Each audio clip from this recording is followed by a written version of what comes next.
Mheshimiwa dada yetu Jenista Mhagama, Mheshimiwa Rais amenituma kuja kutoa salamu za pole. Poleni sana familia, poleni sana. Mheshimiwa Rais anaomboleza pamoja na nyinyi, na kama ambavyo umetoka kushuhudia ushiriki wake, anajua hatua zote ambazo tunaendelea nazo, na yuko pamoja nanyi na yuko pamoja na wanaperamio wote.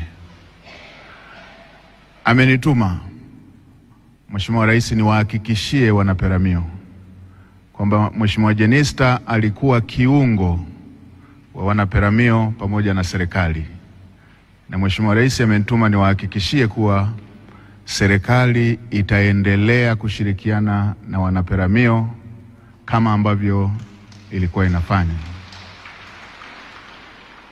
Mheshimiwa Jenista alikuwa kiungo cha wanaruvuma na serikali.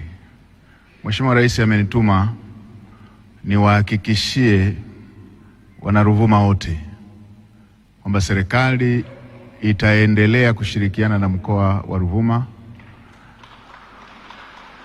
na kuendeleza kazi ambayo ilikwisha kufanyika na kazi ambayo ilikuwa mbele yetu, ambayo kama mtakavyokumbuka ndio kwanza dira mpya inaanza kutekelezwa na ndio kwanza ilani mpya inaanza kutekelezwa.